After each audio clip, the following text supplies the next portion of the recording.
하나님께서 오늘 원래는 이제 다른 주제로 2021년도를 시작하는 우리 성도님하고 무슨 은혜를 나눌까 했을 때 다른 주제로 처음에는 하나님 주셨는데 이번 일주일간 많은 일들이 저 사역적으로나 개인적으로 있는 가운데 하나님께서 이 말씀을 나누기를 원하신다라는 그런 마음을 주셔서 말씀을 선택하게 되었습니다.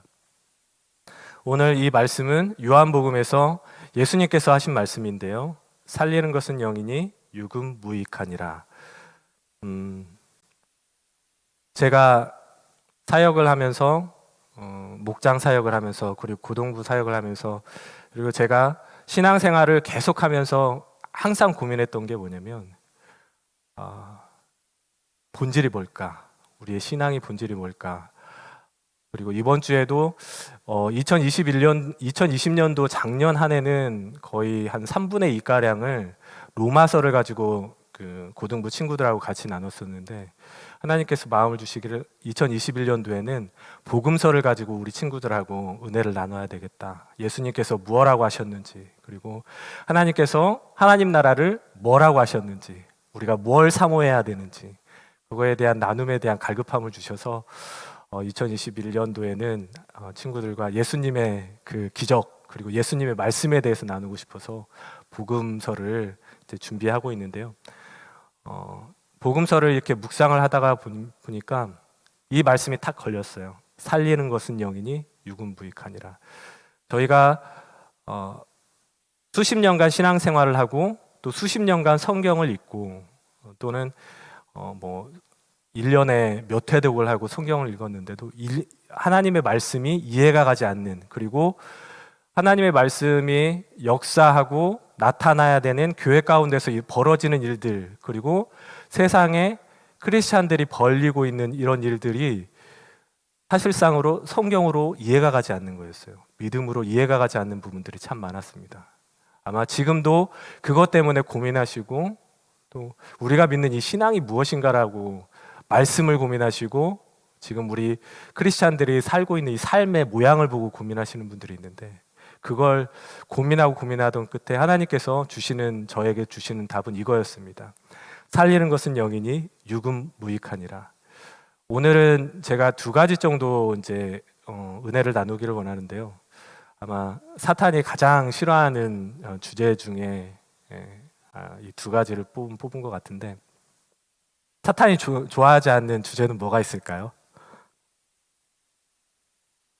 뭐가 있을까요? 예수 그리스도는 당연히 사탄이 벌벌 떠는 그런 분이시죠. 사탄이 가장 싫어하고 가장 사람들에게서 벌어지면 안 되겠다고 회의까지 하는 문제가 바로 구원의 문제입니다. 오늘 성경 속에서 과연 우리의 구원에 대한 그런 마음가짐, 그리고 정말 내가 구원에 대한 올바른 그런 신앙관이 있는지에 대해서 성경 말씀을 통해서 같이 나누기를 원하고요. 또 한 가지는 뭐냐면 이 구원의 문제를 통과한 성도들조차도 실은 저도 지금 35년 가까이 신앙생활을 했는데 지금까지도 그렇지만 왜 우리는 더 깊은 하나님의 은혜의 자리에 들어가지 못할까? 그리고 왜 우리는 성령 충만한 삶을 살지 못하고 있을까? 성령 충만하신가요? 성령 충만은 또 어떠한 상태를 우리가 성령 충만이라고 할까요? 이 두 가지 제목으로 구원에 대해서, 그리고 왜 우리의 신앙은 발전하지 않을까? 왜 다람쥐 쳇바퀴 도는 그런 신앙만을 가지고 있을까라는 부분에 대해서 하나님 주신 말씀 찾아보면서 같이 은혜를 받는 시간을 갖도록 하겠습니다. 오늘 주신 말씀 먼저 보면은 살리는 것은 영이니 육은 무익하다고 했을 때 살린다라는 이 의미는 헬라어 그 원어 성경에 보면은 생명을 주는이라는 의미를 가지고 있습니다. 즉 살리는, 생명을 주는 것은 영이니, 이 영은 푸뉴마, 헬라어로 푸뉴마라고 하는데 이 푸뉴마는 여러분들이 잘 알고 있는 하나님께서 이 세상을 창조하시고 사람들에게 코에 불어넣어 주셨던 그 생기, 그 생명이 바로 푸뉴와 동일한 말씀을 쓰고 있습니다. 즉 생명을 주는 것은 영이다. 생명을 주는 것은 영이다. 그리고 육은 무익하다고 할 때 육은 뭐라고 하냐면 헬라어로 사륵스라고 하는데, 이 사륵스라고 할 때는 성경 전체를 통해서 육이라고, 육신이라고 하고 육이라고 하는 얘기는 하나님과 단절된 상태를 말하고 있습니다. 우리가 성경 창세기부터 요한계시록까지 쭉 읽었을 때 육신적인 사람, 육신의 생각, 이거는 바로 하나님과 단절된 그런 상태에 그냥 본성대로 살아가는, 본능대로 살아가는 그런 우리의 육신이라고 그렇게 생각을 하시면 되겠습니다. 하나님과 분리된 인간, 육은 무익하니라. 내가 너희에게 이른 말이 영이요 생명이라고 하셨을 때, 내가 너희에게 이른 말, 여러분들이 잘 알고 있듯이 말씀에는 성경에서 두 가지 언어로 쓰고 있죠. 하나는 여러분 잘 알고 있는 로고스라는 말씀을 쓰고 있습니다. 헬라어로 로고스라는 말을 쓰고 있고, 다른 단어로는 레마라는 단어를 쓰고 있습니다. 설명 다 안 해도 다 지금 금요 철야 예배 정도 나오시는 분들은 다 알고 있을 텐데, 여기에서 사용된 예수 그리스도께서 너희에게 이른 말이라고 했을 때는 로고스가 아니고요, 레마입니다. 이 말, 즉 내가 너희에게 이른 말, 우리에게 66권의 성경 그리고 많은 그 말씀들이 있었을 때 우리와 상관이 없는 그런 그냥 존재하는 그 말씀이 아니라 우리 가운데 들어와서 우리를 생명을 주고 역사하시고, 그 말씀에 태초에 그 창조하셨던 그 하나님의 역사가 나타난 그 말씀, 나에게 역사하시는 그 레마의 말씀이 영이요 생명이라. 그럼 63절을 다시 한번 살펴보도록 하겠습니다. 생명을 주는 것은 하나님께서 너희에게 주신 영이다. 그리고 하나님과 단절되고 하나님과 상관이 없는 그런 육신의 삶은 너희에게 아무런 효용이 없다, 유익이 없다. 내가 너희에게 이른 말, 내가 너에게 준 말, 너 개인에게 준 말, 내가 역사하겠다고, 기적을 베풀겠다고, 내가 이루겠다고 했던 그 개인적으로 줬던 그 말, 역사하시는 그 말이 영이다. 생명을 불어넣는 영이다. 그리고 그 말씀 가운데, 그 영 가운데 생명이 존재한다라는 그 말씀입니다. 할렐루야. 제가 구원의 문제하고 왜 우리 신앙이 깊은 곳, 그렇잖아요. 하나님이 전적으로 우리를 강권하시고 전적으로 이렇게 울며라도 우리를 강권해 주시는 강압이라기보다는 정권적으로 역사하시는 그런 삶을 살고 싶지 않습니까? 왜 그런 삶을 살지 못할까요? 하나님께서 주셨던 마음, 바로 이 구절에 답이 있었습니다. 살리는 것은 영이니 육은 무익하다. 근데 사탄은요, 교묘하게 구원의 문제하고 이 영과 육의 분리하는 문제를 저희들을 속여왔던 거예요. 우리가 쉽게 생각하고, 그리고 이게 정말 하나님이 말씀 속에서 나타난 게 아닌 우리가 그냥 생각으로 사람들이 말하고 쉽게 말하는 그렇게 하는 착각 속에 빠지는 경우도 있는데, 먼저 구원의 문제에 대해서 말씀을 나누고 싶습니다. 구원의 문제는 어떤 유명한, 지금은 돌아가신 목사님이신데요, 어떤 유명한 목사님께서 이런 말씀을 하시고 계세요. 교회 가운데 자기가 구원받았다고 착각하는 사람들이 너무 많다는 거예요. 자기가 구원받았다고 착각하는 사람들이 너무 많았다. 왜 그러냐면, 우리가 처음에 새신자를 딱 왔을 때, 아니면 복음을 전도할 때 뭐라고 하냐면, 당신 예수님을 믿습니까? 예수님을 믿습니까? 예수님 믿습니다. 그럼 당신 구원받았습니다. 이렇다는 거예요. 예수님 믿습니까? 구원받았습니다. 구원받았다고. 그래가지고 이거에 그치는 게 아니라 어디까지 가냐면, 설명을 막 하면서 예수님, 당신 예수님 믿습니까? 그러면 어느 때는 믿는 것 같고 어느 때는 믿지 않는 것 같습니다. 그러면 그게 아니고요, 이러이러해서 이거 이렇게 입으로 시인만 하면 예수님 믿는 거가 돼요. 그래서 예수님을 그렇게 입으로 시인하면 당신은 구원을 받는 거예요. 예수님을 믿습니까? 그러면 믿습니다. 해가지고 어떻게 보면은 구원을 강요하는 그런 우리의 모습 가운데 혹시 이런 모습 없나요? 우리가 전도할 때, 그리고 처음으로 예수 그리스도를 사형리를 전하거나 아니면 구원받게 하고 싶은 영혼이 있을 때 우리가 이런 모습이 아니냐는 거죠. 근데 과연 이게 구원일까요? 구원이냐고 생각할 수도 있고, 어떤 분은 이 구원의 문제하고 성화의 문제는 다른 문제라고 이렇게 주장을 하시는 분들이 있어요. 말씀 한 구절 찾아보겠습니다. 야고보서, 여러분들이 잘 아시는 야고보서 2장 17절 말씀입니다. 우리 한번 같이 읽어볼까요? 시작. 예수님의 동생 야고보 사도 야고보가 이렇게 말합니다. 이와 같이 행함이 없는 믿음은 그 자체가 죽은 것이라. 행함이 없는 믿음은 그 자체가 죽었대요. 이 말씀을 보고 뭐라고 하냐면, 이 말씀 그대로라 본다면 만약에 우리의 믿음 가운데 믿노라 하는 사람들 가운데 믿음의 행동을 하지 않는 사람은 구원을 받지 못했다라는 겁니다. 이와 같이 행함이 없는 믿음은 그 자체가 죽은 거라고 했거든요. 그런데 이 말씀을 가지고 사람들은 이렇게 얘기를 해요. 그거는요, 전도사님 잘 몰라서 그러는데요, 그거는요 성화예요. 성화, 영화예요. 구원의 문제는요 그냥 입으로 시인하면 구원 받는 거고요. 저 단계 야고보가 말한 거는 로마서하고 이제 정반대의 말씀인데, 이거는 그냥 우리가 상급 쌓는 그런 차원의 말씀이다, 이렇게 해석을 하는데 정말 그럴까요? 말씀 한 구절만 더 찾아보겠습니다. 고린도후서 5장 16절 17절입니다. 여러분 너무 잘 알고 있는 말씀입니다. 16절 17절 같이 한번 읽어볼까요? 시작. 육신을 따라 알지 아니하노라. 비록 우리가 그리스도도 육신을 따라 알았으나 이제부터는 그같이 알지 아니하노라. 그런즉 누구든지 그리스도 안에 있으면 새로운 피조물이라. 이전 것은 지나갔으니 보라 새 것이 되었도다. 아멘. 여기서 분명히 말하고 있습니다. 고린도후서 5장 17절에 보면 그런즉 누구든지 그리스도 안에 있으면 새로운 피조물이라. 이전 것은 지나갔으니 새 것이 되었도다. 이게 구원 아닌가요? 사도 바울이 고린도 교회에 말을 했을 때 우리에게 만약에 예수 그리스도 안에 있다, 즉 예수 그리스도를 우리 주로 시인하고 예수 그리스도께서 나 때문에 내 죄를 위해서 십자가에 못 박혀 죽으셨다, 그리고 사망의 권세를 이기고 부활하셨다, 그래서 나는 구원을 받았다. 예수 그리스도 안에 있는 사람인 것은 그리스도 안에 있으면 새로운 피조물이라고 했거든요. 새로운 피조물이라. 이전 것은 지나갔으니 보라 새 것이 되었도다.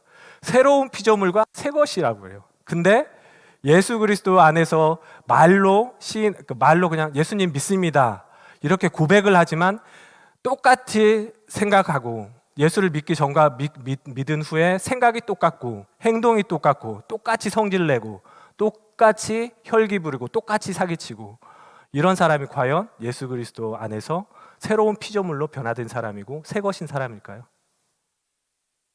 사도 바울이 이렇게 얘기를 했는데, 그럼 예수님께서 어떻게 말씀하셨는지 한 구절 찾아보겠습니다. 마태복음 7장 21절 말씀부터 7장 21절부터 말씀을 한번 23절까지의 말씀을 찾아보도록 하겠습니다. 읽어보겠습니다. 시작. 다 천국에 들어갈 것이 아니요 다 하늘에 계신 내 아버지의 뜻대로 행하는 자라야 들어가리라. 그날에 많은 사람이 나더러 주여 주여 우리가 주의 이름으로 선지자 노릇하며 주의 이름으로 귀신을 쫓아내며 주의 이름으로 많은 권능을 행하지 아니하였나이까 하리니, 그때에 내가 그들에게 밝힘하라되 내가 너희를 도무지 알지 못하니 불법을 행하는 자들아 내게서 떠나가라 하리라. 예수님께서 분명히, 사도 바울뿐만이 아니고 예수님께서 분명히 말씀하셨습니다. 나더러 주여 주여 예수님 믿습니다, 예수님 믿습니다 하는 자마다 다 천국에 들어갈 것이 아니라고 분명히 말씀하시고 계세요. 다만 하늘에 계신 내 아버지의 뜻대로 행하는 자, 여기에서 행한다라는 것은 행위를 중요시하는 게 아니라 그 삶이 하나님의 뜻대로 변화된 사람을 말합니다. 삶이 변하지 않았는데 정말 그 사람을 구원받은 사람이라고 할 수 있을까요? 그리고 22절에 보면은 그날에 많은 사람이 나더러 주여 주여 하며 주의 이름으로 선지자 노릇하며 주의 이름으로 귀신을 쫓아내며 주의 이름으로 많은 권능을 행하리니, 우리 교회 가운데서도요 이런 모습이 많이 나타나고 있습니다. 선지자 노릇, 예언을 하고요, 또 귀신을 쫓아냅니다.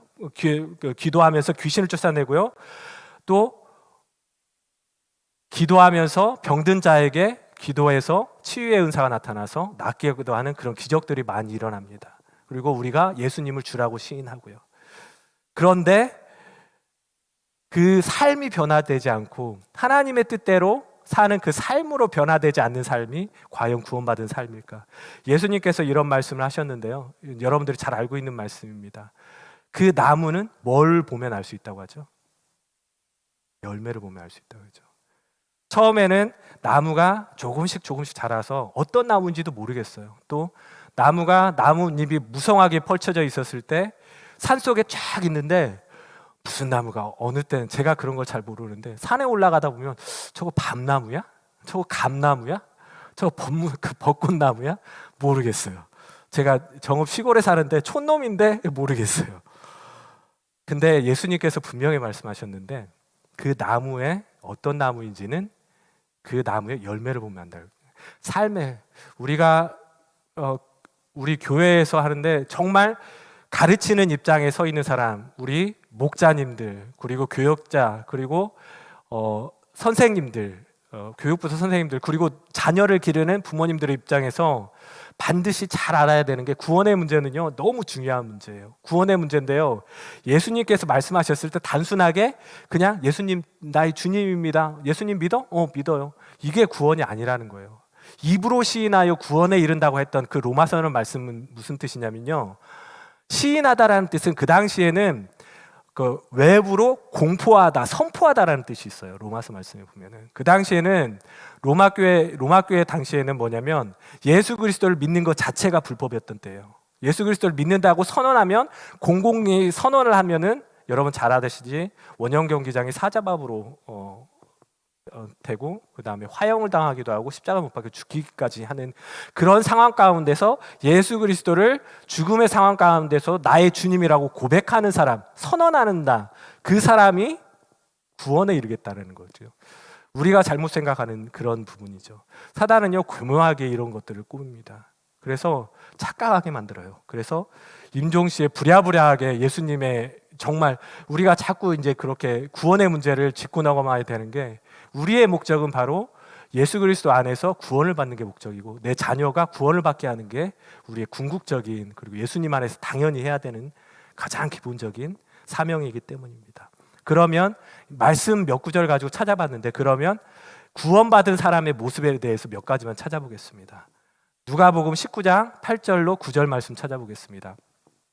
누가복음 19장 8절 9절 한번 같이 읽어보겠습니다. 시작. 서서 주께 여짜오되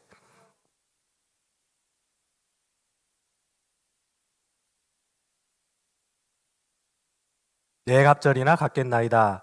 예수께서 이르시되 오늘 구원이 이 집에 이르렀느니 이 사람도 아브라함의 자손임이라. 아멘. 여러분 잘 아시는 세리장 삭개오, 세리장이었고요, 부자였습니다. 예수 그리스도를 궁금해서, 우리가 뽕나무라고 하는데 돌감나무, 그 나무 위에, 키가 작았기 때문에 그 나무에 올라가 가지고 예수님이 누군가 이렇게 쳐다봤던 사람이에요. 근데 예수님께서 그 삭개오를 보고 삭개오야 내려와라, 내가 오늘 너희 집에 가야 되겠다. 삭개오가 너무 기뻤어요. 그 자기가 가진 그 재물을 이용해서, 음식을 이용해서 예수님과 함께 온 사람들 다 대접을 했습니다. 그래서 삭개오가 뭐라고 하냐면, 예수님 너무 기쁩니다. 내가 내 재산의 절반을 팔아서 가난한 사람에게 주겠습니다. 그리고 내가 세리장으로서 혹시 토색 물건이 있으면 4배를 갚겠습니다. 삭개오는요, 예수님을 제대로 만난 사람이에요. 삭개오 그 전의 삶은 세리장이었고 갈취하는 사람이었고 그런 사람이었는데요, 예수님을 제대로 만난 사람은 이렇게 변화되어 있습니다. 갑자기 변해서 자기 재물의 절반을 줘버리겠대요. 그리고 자기가 토색한, 잘못한 거 있으면 회개한 마음으로 4배를 주겠다고 얘기했어요. 이게 구원 아닌가요? 그리고 또 예수님께서 그랬죠. 예수님께서 이르시되 오늘 구원이 이 집에 이르렀도다. 이게 바로 구원 받은 사람의 모습입니다. 또 한 사람 찾아보겠습니다. 이 사도행전 2장 43절에서 47절 말씀인데요, 이 말씀 여러분들이 잘 알고 있는 말씀이니까 한번 읽어보겠습니다. 시작. 사람마다 두려워하는데 사도들도 말미암아 기사와 표적이 많이 나타나니 서로 통용하고 또 재산과 소유를 팔아 각각 사람의 필요를 따라 나눠주며 날마다 마음을 같이하여 성전에 모이기를 힘쓰고 집에서 떡을 떼며 기름과 순전한 마음으로 음식을 먹고 찬미하며 또 온 백성에게 친송을 받으니 주께서 구원받는 사람을 날마다 더하게 하시니, 구원받는 사람을 날마다 더하게 하시니라. 사도행전 여러분들 잘 알고 있는 말씀입니다. 사도행전 유무상통이라고 하죠. 이 당시에 그 120 문도가 마가의 다락방에서 성령 예수 그리스도께서 보내시겠다는 그 성령을 기대하면서 계속 이제 전념하여서 기도했는데 성령이 오시고 나서 이 사람들이 변하고 구원받고 나타난 표징이 뭐냐면 자기 것을 자기 것이라고 주장하지 않는 사람들로 변했다라는 거예요. 그전에는 그러지 않았다라는 거죠. 그전에는 그러지 않았고, 이게 구원받은 사람의 모습이죠. 구원받은 사람은 반드시 변하게 돼 있습니다. 그리고 사도 베드로는 예수님을 3년 동안 예수님의 공생의 기간 동안 따라갔던 사람이에요. 따라갔던 사람이었고 예수님을 따라갔는데 3년 동안 같이 먹고 자고 사역 기적이 일어나는 것들을 봤어요. 예수님이. 근데 이 사도 베드로는요, 지식으로 그리고 예수님과 함께 그렇게 살았다는 이 경험으로 예수님을 믿었던 사람인데 정작 나중에 가서는 예수님을 배반하게 되는, 그리고 예수님을 모른다고 그렇게 됐죠. 그런 삶을 살던 사람이 예수 그리스도 안에서 성령 받고 구원받고 예수님 안에서 전설에 따르면 십자가에 거꾸로 못 박여까지 나 예수님하고 똑같이 죽을 수 없다, 이런 사람으로 변했죠. 그리고 마지막으로 한 사람만 더 보겠습니다. 사도 바울입니다. 사도 바울은요, 여러분 잘 아시듯이 가말리엘 문화생으로 같이 수학을 하던 스데반이 예수 그리스도를 믿는다라는 그 이유 하나 때문에 예수 그리스도를 전한다는 그 현장에서 돌 맞아 죽었을 때 그 돌을 던지는 사람들의 옷을 지켰던 사람이고요. 그리고 스데반을 죽여야 된다고 가표를 던졌다고 자기 이름을 고백했던 사람입니다. 그 사람이 예수 그리스도를 다메섹 도상에서 정확히 만났을 때, 예수 그리스도를 확실하게 만났을 때 이 사람이 변했습니다. 그 후부터 완전히 변했어요. 빌립보서 1장 21절, 여러분 잘 아시는 말씀 한 절만 읽어보겠습니다. 시작. 이는 내게 사는 것이 그리스도니 죽는 것도 유익함이니라. 아까 말씀 중에서 구원받는 사람의 모습들에 나타냈는데 이렇게 해야 예수 그리스도께서 말씀하셨고 고린도 후서에서도 말씀하셨고, 지금 세리장 삭개오, 초대교회 성도들, 베드로, 사도 바울, 이 사람들이 과연 이 사람들의 모습이 진짜 구원받은 모습이 아니냐는 거죠.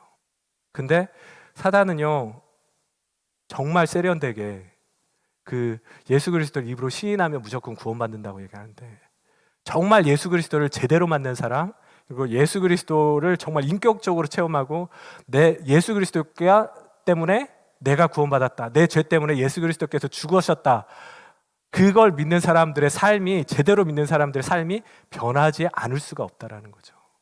그래서 우리 가운데, 그리고 우리 성도들 가운데, 그리고 구원의 문제에 대해서는 정말 정확하게 해야 된다, 이런 마음을 주셨고, 이 구원의 문제에 있어서 우리의 후세대를 정확히 가르쳐야 되고, 기도하면서도 이 문제들을 계속 끊임없이 우리의 삶을 돌아봐야 된다. 제가 말씀드리는 것은 아까도 말씀을 드렸지만 구원을 받기 위해서 뭔가 행위를 해야 된다라는 거 아닌다라는 건 여러분 잘 아실 거예요. 행위를 해야만 구원받는다라는 게 아니고, 예수 그리스도를 정확히 믿고 예수 그리스도 나의 주님으로 섬기는 사람은 그 삶이 변할 수밖에 없다라는 그 말씀을 드리는 겁니다.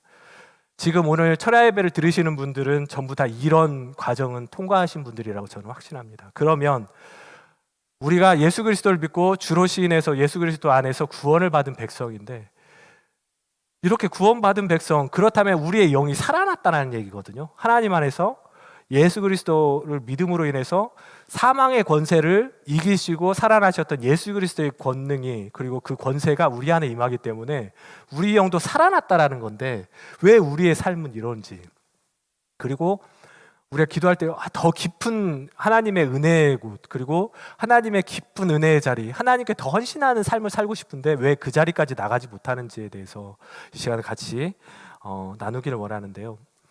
그거를 이제 나누려면 이 문제부터 같이 해야 되는 그런 상황인데, 아까 영과 육의 문제, 살리는 것은 영이니 육은 무익하다고 하셨었던 그 말씀에서부터 시작을 해야 됩니다. 사람의 영은요, 사단이 또 우리를 교묘하게 속이는 그런 영역 가운데 이 하나인데요. 사람은 여러분들 잘 아시듯이 저희가 이제 이 사람을 말할 때는 먼저 육신이 있죠. 육신이 있고, 그 다음에 정신이 있고, 그 다음에 또 하나님께서 부어 넣어주신 영이 있습니다. 이 세 가지 영역이 존재하는데요. 뭐 두 가지 영역이다, 세 가지 영역이다 얘기를 하는데 우리 성경적으로 보면 이 세 가지 영역이 존재합니다. 근데 이 영역 가운데 정말 헷갈리는 영역이 있어요. 바로 정신. 이 정신의 영역, 인격이라고 하는데 이 정신의 영역은 지, 정, 의가 바로 정신의 영역이거든요. 지정이라고 했을 때 지식, 지성이죠. 지성이고 정, 감정, 그리고 의지. 이 세 가지가 인격이라고 말하면서 이 정신의 영역을 통제를 합니다. 근데 이 정신의 영역이 육의 영역이 살리는 것은 영이니 육은 무익하다고 했을 때 영의 영역일까요? 육의 영역일까요? 이거를 이제 정말 비슷하기 때문에 보이지 않는 영역이기 때문에 저희들을 교묘하게 사탄이 속이는 부분인데 이 지정의 이 정신적인 영역은 육의 영역에 가깝습니다. 그래서 육의 영역에 가깝기 때문에 사단은요 이 육신적인 부분을 건드려 가지고 그 사람의 믿음을 빼앗기도 하지만 가장 잘 사용하는 게 지정의, 그 사람의 지식 그리고 경험 그리고 그 사람의 감정, 의지를 잘 이거를 교묘하게 속여서 영적인 영역을 침범하려고 해요. 이게 맞는지 한번 볼까요? 예수님께서 공생애 가운데 세 가지 시험을 받으셨거든요. 예수님께서 공생애 가운데 세 가지 시험을 받으셨는데 첫 번째 시험이 40일 금식을 하신 그 예수님에게 마귀가 나타나가지고 돌들로 하여금 떡덩이를 만들려고 하셨죠. 이 영역은 바로 육신의 영역입니다. 극한의 육신의 그 고통 가운데 있을 때 그 육신을 자기가 잡아서 이 돌들로 떡을 만들어서 먹어. 그러면 되잖아. 육신의 영역을 건드려서 영적인 그거에 만약 불복했다면 그 영까지도 마귀가 잡아먹으려고 한 거죠. 그다음 두 번째 시험은 성전의 꼭대기에 올라가서 여기서 뛰어내려라. 그러면 성경이 이런 것 같이 천사들이 너를 받들 것이다. 이거는 신앙적인 종교적인 공명심이라고 할 수 있죠. 이 사람의 명예, 신앙적인 공명심을 자극해서 떨어져봐. 성전 많은 사람들이 있잖아. 그 꼭대기에서 떨어져봐. 근데 떨어졌는데 멀쩡해. 그러면 아마 많은 사람들이 너 믿을 거야. 하나님 아들을 믿을 거야. 예수님께서 그 시험에 넘어가지 않으셨죠. 세 번째 영역은 높은 곳에 높은 산에 올라가시고 천하 만국의 영광을 다 보여주고 이것은 나에게 허락된 것이 내 권한 안에 있기 때문에 네가 만약에 나에게 절한다면 이 모든 것을 너에게 주겠다. 돈과 명과 재물과 쾌락을. 사단이 어느 정도냐면 하나님인 예수님께서 육신의 몸을 입고 왔기 때문에 하나님이심에도 불구하고 육신으로 왔기 때문에 자기가 할 수 있는 그 컨트롤할 수 있는 이 지정의 육신 이걸 통해서 하나님 예수 그리스도의 영까지 잡아먹으려고 했던 거죠. 이렇게 사단은 지금도 예수 그리스도까지 그랬는데 우리 사람들에게서는 오죽하겠냐는 거죠. 지금도 사탄은 우리들에게서 계속 지속적으로 영적인 영역을 건드리기 위해서 하나님은 우리가 예수 그리스도를 주로 신한 사람들은 영적인 부분은 하나님께서 구원함을 받았기 때문에 사단 마귀가 이걸 터치를 못하는 거예요. 그래서 자꾸 비슷한 감정을 이렇게 섞어버리죠. 감정을 통해서 영적인 부분을 터치하려고 육적인 부분을 쳐서 영적인 부분을 믿음을 잃게 하려고 하는 그런 속임수를 쓰고 있는 것입니다. 근데 이 모습들이요 되게 그럴싸한 모습들이에요. 예수님을 그렇게 속이려고 했을 때 뭘로 예수님을 이렇게 속이려고 했었죠? 사단이 말씀으로. 그 귀퉁이에 있는 말씀 가져다가 끄집어다. 귀퉁이에 있는 말씀 가져다. 되게 세련된 모습으로 이 사람들을 계속해서 꼬이고 있고 예수님까지 꼬이려고 했다라는 거죠.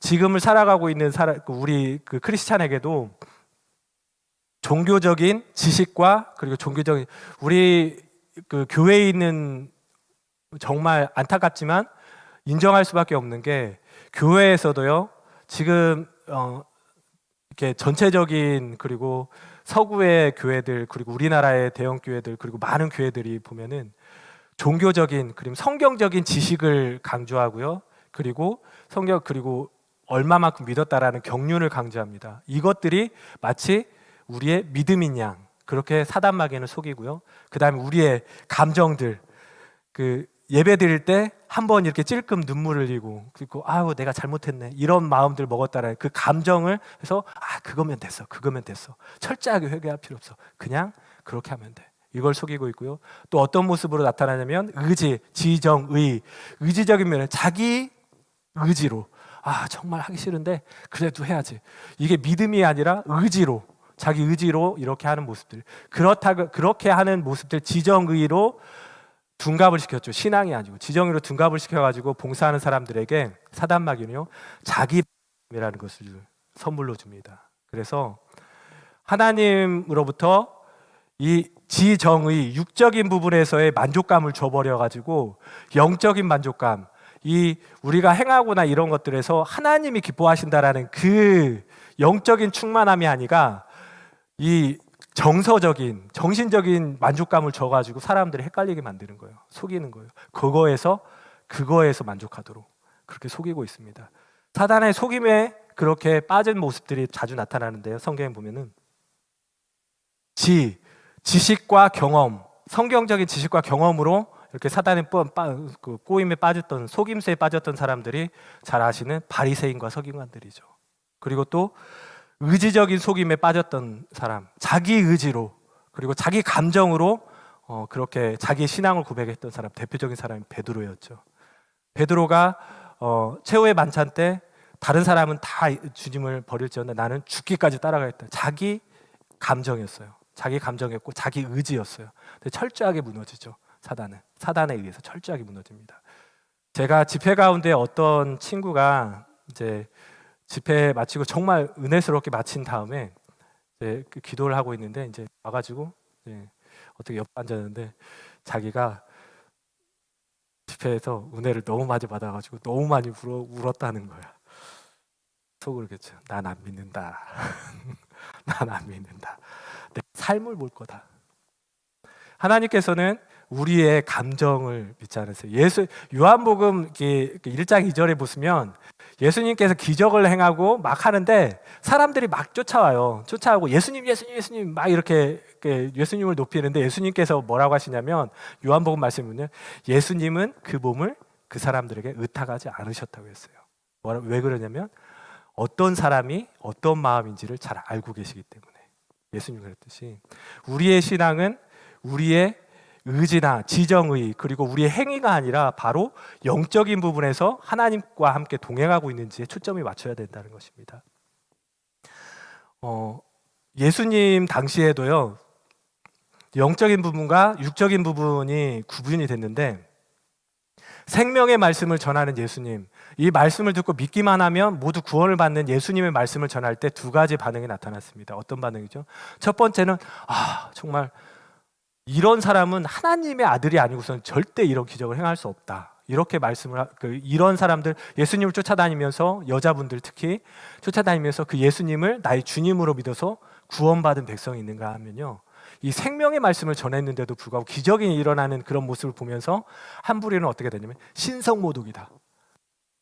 나는 하나님의 아들이라고 했던 그 예수님의 말씀은 또 신성모독이다. 우리 지금 이 현세대로 말하면 뭘로 해석할 수 있냐면 네가 뭔데? 신성모독이다가 네가 뭔데예요. 똑같이 하나님의 말씀을 증거하고 있는데요. 그리고 특히 하나님이신 예수님께서 생명의 말씀을 전하고 기적을 행하시는데 거기에서 신성모독이야. 네가 뭔데? 그리고 어떻게 하면 저걸 잡아 죽일까? 생명의 말씀이 계시는데 두 가지 반응이, 육적인 반응과 영적인 반응이 극명하게 나타납니다. 근데 안타깝게도 현대도 마찬가지예요. 지금 현 시대를 살아가고 있는 크리스찬들에게도 정말 죄송한 말씀인데요. 제가 정말 이걸 말씀을 묵상하다가 끝난 게, 우리 예전에 이제 작년에 오셨던 그 강사 중고등부 수련회 때 오셨던 강사 목사님, 강 목사님 아시잖아요. 그분 너무 훌륭하시잖아요. 너무 훌륭하시고 너무 재밌고 정말 복음을 전하시는 목사님이잖아요. 근데 그 목사님 설교 보면은 이거 있죠. 이게 수십 개 수백 개예요. 이게 믿지 않는 사람이 와가지고 이걸 했을까요? 또 어떤 게 있냐면 그 유튜브에 나오면은 정말 찬양 인도 잘하시는 그런 간사님들, 목사님들, 전사님 찬양을 보면요, 다 정말 좋다, 너무 은혜스럽다, 수천 개 그런데 수백 개, 수십 개가 다 이거예요. 그리고 지금 이 설교도 분명히 두 갈래로 나뉘어집니다. 모든 분들이 다 은혜스럽게 하나님의 말씀을 받았으면 좋겠는데 다 두 갈래로 나눠질 거예요. 근데 그렇게 판단하고 그 다음에 그 사람에 대해서 그렇게 지적을 하는 모습이 하나님이 원하시는 영의 모습일까요? 영적인 영역일까요? 아니면 육적인 영역일까요? 잘 판단하셔야 되는데 이게 바로 영적인 분별력이거든요. 영적인 분별력이 다른 게 아니고요. 어떤 분들은 영적 분별력이 기도해 보니까 이 사람은 영이 맑지가 않아. 영이 안 맑아. 영이 안 맑아. 근데 어떤 사람은 보면 영이 맑아. 발전 가능했어. 이게 영적인 분별력이라고 하는데요. 성경적인 영적인 분별력은요. 내 삶 가운데 그리고 나의 지금 정서 가운데 발생하고 있는 게 지, 정, 의, 육신적인 부분이냐 아니면 하나님께서 나에게 주셨던 영적인 부분이냐를 명확하게 구분하는 게 바로 영적인 분별력입니다. 그래서 나의 삶 가운데 영적인 분별력이 다른 게 없어요. 남을 지적하라는 게 아니고요. 남을 판단하는 게 아니고 내가 지금 그 예수님 안에서 예배를 드리고 있고 사역을 하고 있는데 내 안에서 화딱지가 나요. 화딱지가 나고 저 사람은 왜 저렇게 하는 거야? 근데 이게 영적인 부분인지 육적인 부분인지 잘 판단하셔야 돼요. 사역을 하고 있는데 화딱지가 나요. 사람이 미워요. 제가 그렇다는 얘기예요. 사람이 미워요. 개인적인 얘기를 오늘 시간이 많이 갈 것 같아서 좀 짧게 하고 끝낼 것 같은데 오늘 이제 저하고 제 처하고 장을 보러 갔는데 이제 고등부에 대해서 이렇게 얘기를 저희 집 식구들은 거의 대부분 대화의 90%가 교회 얘기입니다. 대화의 90%가 교회 얘기고 신앙 얘기고. 근데 차를 타고 가는데 제 와이프한테는 이 얘기를 안 했는데 차를 타고 가는데 얘기를 하다가 이제 고등부 얘기를 하다가 이제 선생님들 얘기를 하다가 뭐 제가 이제 무슨 말을 했는데 좀 마음이 상했어. 제가 볼 때. 한 몇 분 동안을 뒤에서 아이들이 부르는데 대답을 안 해. 대답을 안 해. 전 캐치했죠. 하루 이틀 사는 것도 아니니까 캐치를 했어요. 어떻게 반응을 하는지 하나님 저 속으로 기도했죠. 하나님 영적인 부분과 육적인 부분을 구별하기를 원합니다. 제가 얘기를 했을 때는 그냥 나쁜 뜻으로 얘기한 게 아니었는데 그 사람한테는 자존심이 상하거나 기분이 나쁠 수도 있는 말이었어요. 받아들이게 해서. 근데 제 기도 이렇게 아무 말 없는 상태에서 기도를 했어요. 하나님 영적인 부분과 육적인 부분을 구별할 수 있는 지혜를 주십시오. 그리고 계속 이제 속으로 기도를 하면서 갔는데 구분을 했나 봐요. 이게 영적인 부분, 육적인 부분과 영적인 부분에 대해서 제가 이 설교하기 전에 저의 그 처하고 같이 얘기를 나눈 적이 있거든요. 구분을 했나 봐요. 하더니 한 몇 분 지나고 나서 바로 태도를 돌이키더라고요. 육적인 부분입니다. 여러분들의 삶 가운데 이제 뒤에 이제 말씀을 보는데 우리가 피 흘리기까지 쌓아야 돼. 죄하려 해서 피 흘리기까지 쌓아야 되고 영적인 분별력에 영적인 분별을 해야 되는 게 교회에서 영적인 신령한 부분에서 우리가 영적인 분별력이 필요한 게 아니에요. 우리의 삶 가운데 사단은요. 만약에 오늘 그 가운데 영적인 분별력이 없이 구분하지 못하고 그 감정으로 그렇게 나갔으면요. 이게 계속 갔을 거예요. 그렇게 되면 우리의 신앙의 영을 좀 먹어요. 또 하나 이제 제가 말씀을 드리면 이번 주 월요일부터 저희 고등부 친구들하고 성경 읽기를 시작을 했습니다. 그래서 성경 읽기 저녁 9시부터 한 15분, 20분 동안 매일 지금 오늘까지 하고 왔는데요. 성경 읽기를 하는데 사단이요. 이거는 이렇게 제 처하고만 얘기했던 사단이요. 이게 사단의 공격일 수도 있겠다. 공격이구나. 제가 이제 그 첫날 시작하기 전에 와서 이제 마음이 조금 그래서 제 처하고 아침에 이제 와가지고 기도를 하는데요. 계속 이렇게 구역질이 나는 거예요. 몸으로 이제 구역질이 나고 이상하다 별게 없는데 계속 구역질이 나고 또 이제 이 성경 읽기를 하려고 하는데 잡음들이 옆에서 저한테 직접적으로 공격은 못하고 잡음들이 계속 옆에서 들려요. 그러면서 이제 마음이 상하죠. 마음이 상하고 이게 마음이 이거는 영의 영역이 아니에요. 제 마음이 상하고 제 마음에 어떤 마음이 드는 거는 지정의, 이 감정적인 요소이기 때문에 이거는 철저하게 사단마귀에 속을 수 있는 육적인 부분이에요. 제가 거기에서 구별을 했습니다. 하나님, 이거는 육적인 영역입니다. 그래서 과감히 시작을 했죠. 시작을 해서 지금 금요일까지 5일 했죠. 너무 기뻐요. 그 친구들하고 지금 15분 동안 2장 성경 지금 마가복음 읽고 있는데 우리 고등부 선생님들 전부 다 참여하고 계세요. 그리고 우리 고등부 친구들도요, 거의 10명에 가까운 친구들이 줌으로 참여를 하고 있어요. 줌으로 참여해서 하나님이 너무 기뻐하시고 이거를 구별을 해야 된다라는 거죠. 시간이 좀 많이 갔으니까 저는 목사님이 왜 1시간 넘게 성경을 설교를 하시나 했는데 이래서 그러시는구나 싶네요. 지금 딱 반절 왔는데. 그러면 이 부분만 하고 마무리하도록 하겠습니다. 그러면 영적인 부분, 영적인 그 영역이냐 육적인 영역이냐를 분별할 수 있는 영적인 기준이 있어야 되는데 그게 어딘지 그리고 어떻게 구분을 하는지에 대해서만 말씀을 찾아보겠습니다. 여러분 너무 잘 아시는 말씀이에요. 갈라디아서 5장 22절로 26절 말씀입니다. 우리 성령의 9가지 열매에 대해서 나와 있죠. 우리 한번 같이 읽어볼까요? 시작.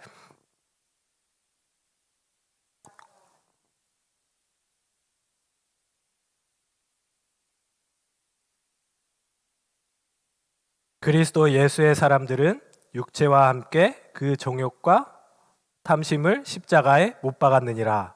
만일 우리가 성령으로 살면 또한 성령으로 행할지니 헛된 영광을 구하여 서로 격동하고 서로 투기하지 말지니라. 할렐루야. 영적인 부분, 우리가 아까도 여러분들 잘 아시지? 육적인 부분들은요, 동물들도 가지고 있어요. 동물도 지능이 있고요. 그리고 경험, 빵만 제 시간 때 주면은 침을 질질 흘리고요. 그 다음에 감정적인 부분이 있어요. 주인이 들어오면 기뻐가지고 꼬리를 막 흔들죠. 그리고 의지가 있어요. 준다고 하면 계속해서 달려오죠. 동물들도 이게 있어요. 감정이요. 지정의가 있어요. 지정의가 있는데 이 영의 부분은 유일하게 하나님께서 유일하게 자기의 것으로 우리 사람에게 준 부분이거든요. 그렇기 때문에 영이 살아있다는 것은 바로 성령께서 함께 하신다는 거거든요. 그리고 우리 영이 살아있는 사람은, 영의 사람들은요, 그리고 영의 생각을 쫓는 사람들, 영을 쫓아 행하는 사람들은요, 이런 특징이 나올 수밖에 없는 거예요. 그래서 이 부분에서 정확히 구별을 하셔야 되는 게 성령의 열매, 우리의 영이 살아있으면 성령께서 함께 하시기 때문에 이 열매들이 반드시 우리의 삶에 나타나거든요. 그래서 이거가 영적인 영역이구나, 그리고 이게 아닌 부분은 육적인 영역이구나, 감정적인 부분이구나, 반드시 구분하셔서 승리하시는 여러분들이 되길 바라는데요. 첫 번째, 영의 사람, 구원을 받은 사람의 모습은요, 사랑입니다. 사랑하는 사람이에요. 긍휼하고요, 또 용서하고요, 감싸줍니다. 성령의 사람, 영을 쫓아 생활하는 사람, 영의 영역은요, 이런 사랑이에요. 근데 미움이 일어난다. 미워할 만해. 그렇죠? 미워할 만해요. 미워할 만한데요, 사탄이 그 미움 가운데 잘못한 사람 미워하는 거, 세상 사람들을 보면 잘못한 사람 미워하는 거 전혀 뭐라고 하지 않아요. 근데 우리 영적인 사람들은요, 정말 100번이고 미워할 사람인데 그 사람을 미워하잖아요. 그 감정을 통해서 사탄이요, 우리 영을 갉아먹으려고 하는 거예요. 영적인 부분과 육적인 부분, 미워할 만한 100번 미워할 사람인데요, 긍휼히 여겨지는 마음, 그래도 용서하는 마음, 내가 손해보겠다는 마음, 이게 바로 영의 영역입니다. 영의 영역과 육의 영역을 구분하셔야 되고, 두 번째 특징은 희락입니다. 영의 성령의 열매는 희락이에요. 희락은 기쁨입니다. 이 사람만 오면요, 기뻐요. 그냥 교회에 이분만 오면은 막 기분이 넘쳐. 근데 어떤 분만 오면 계속 불평불만. 영의 영역인지 육의 영역인지 구별을 하셔야 됩니다. 세 번째는 화평입니다. 화평이요, 분쟁이 일어나는 곳, 그래 분열이 일어나는 곳에 성령의 사람 그리고 영이 살아있는 사람이 들어가면요 화평해. 그러지 말자. 하나님 기뻐하시는 모습으로 다시 살아가자. 이렇게 화평을 줍니다. 근데요 사산마귀는요 우리의 감정을 통해서요 그 마음이 화평이 없는 분열이 생길 수 있는 마음을 교묘하게 파고들어서요 분열을 일으키고 분냄을 일으키고 그 다음에 이간질을 시켜요. 구별을 하셔야 돼요. 자기 마음 상태도 구별을 하셔야 되지만 우리가 모임 가운데 이상하게 그런 사람들이 한 분씩 끼일 수가 있어요. 근데 그 사람이 사탄이라는 게 아니라 그분의 감정을 사탄이 꼬여가지고 다른 사람, 그 사람뿐만 아니라 다른 사람의 교회 공동체의 영적인 부분을 갉아먹는 거죠. 그 부분을 반드시 구별하시기 바랍니다. 그리고 자비, 친절, 양선, 충성, 변덕스럽지 않아요. 변덕스러운 사람 있죠. 자기가 불리할 것 같아도 한번 하나님께 약속한 거 그대로 지키는 사람, 약조한 거 그대로 지키는 사람, 그런 사람이 되기를 저와 여러분 그런 사람이 되기를 축원합니다. 그리고 온유와 절제니 이 갈라디아서 5장 22절에서 26절 말씀은요 믿지 않는 사람들에게 하신 말씀이 아니고 교회에 하시는 말씀이거든요. 갈라디아 교회, 즉 예수 그리스도를 주로 시인하는 사람들에게 하는 말씀이에요. 왜 그랬을까요? 성령의 열매를 맺지 못하고 살고 있기 때문에 그래요. 봐라, 성령의 열매는 이거다. 너희들이 이렇게 살아야 된다. 이렇게 하라 그게 아니고 마지막으로 이 말씀만 하고 마치겠습니다. 성령의 열매를 맺는 사람들은요 우리가 그 성령의 충만함을 받기를 원하잖아요. 성령의 충만함을 받기를 원하는데 어떤 게 성령의 충만함일까요? 아마 잘 알고 계실 거예요. 근데 이제 초신자나 아니면 성령 충만이라는 부분에 대해서 잘 배우지 못하신 분들은 이렇게 생각할 수 있어요. 성령 충만은 어느 집회, 우리 세종오누리교회 금요 집회가 뜨겁다더라. 나와서 같이 기도하자. 해가지고 방언기도 쫙 해가지고 은혜를 받아요. 은혜를 받고 와 막 방언 받고 예언 받고 성령의 은사죠. 성령의 은사가 나타나고 이게 성령의 충만의 모습이에요. 그리고 성령 충만의 모습인데 성령께 함께 하시는 모습인 거지 성령 충만의 모습은 그 삶을 봐야 되는 거예요.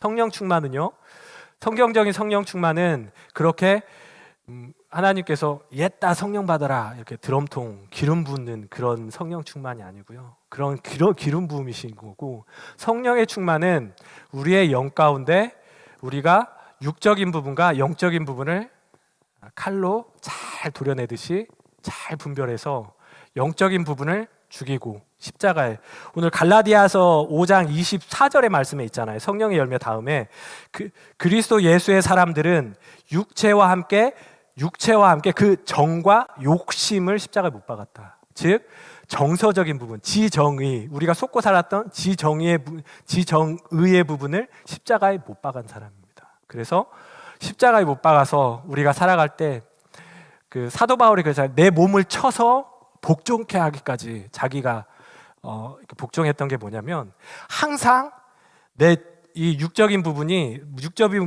통해서 사단마귀가 공격을 한 영적인 부분까지. 그래서 내 몸을 쳐가면서까지 세상 사람들은 이 육적인 부분이 영적인 부분을 덮어버리고요. 우리 영적인 부분 구원받은 백성들은 이 영의 부분 하나님께서 주신 이 영의 부분이 활성화되기 때문에 이 영적인 부분이 육적인 부분 지정의를 덮어버리고요. 또 육체의 문제까지 덮어버리는 사람이 영의 사람, 성령의 사람인 것입니다.